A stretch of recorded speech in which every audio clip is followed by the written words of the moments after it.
मुरुम शहरातील छत्रपती शिवाजी महाराज चौक, बस स्थानक परिसर आणि मुख्य मार्गावरील अतिक्रमण हटवण्याची मोहीम नगर परिषदेने आठवड्यापूर्वी राबवली होती।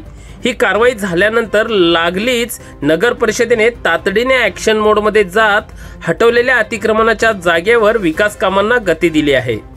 बस स्थानक परिसरात अतिक्रमण हटवल्यानंतर लगेचच बुधवारी तारीख 19 मार्च रोजी ड्रेनेज लाईनच्या गटार खोदकामास प्रारंभ करण्यात आला आहे।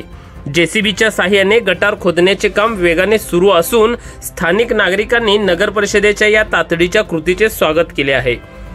शहरातील मुख्य चौक आणि रस्ते अतिक्रमण मुक्त झाल्याने वाहतुकीस अडथळा निर्माण करणाऱ्या समस्या दूर होणार असल्याची अपेक्षा व्यक्त केली जात आहे।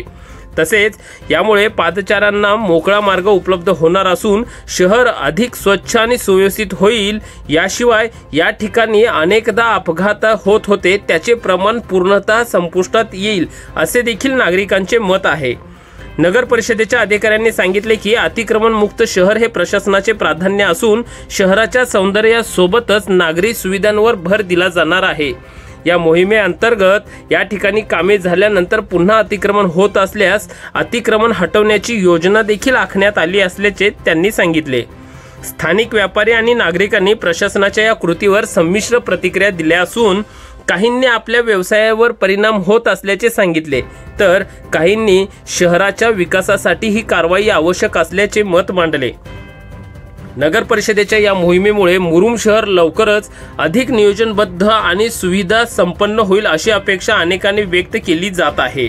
परंतु अनेक नागरिकांच्या मते या ठिकाणी कामे झाल्यानंतर पुन्हा पूर्वीसारखेच अतिक्रमण होऊ शकते असेही प्रतिक्रिया व्यक्त केल्या आहेत। या बाबतीत येणाऱ्या काळात या ठिकाणी झालेल्या कामांनंतर आपल्याला पाहायला मिळेल नेमकं या ठिकाणी पुन्हा अतिक्रमण होईल की नगर परिषद प्रशासन सक्तीने अतिक्रमण मुक्त या भूमिकेवर ठाम राहील, हे आपल्याला येणाऱ्या काळात पाहायला मिळेल।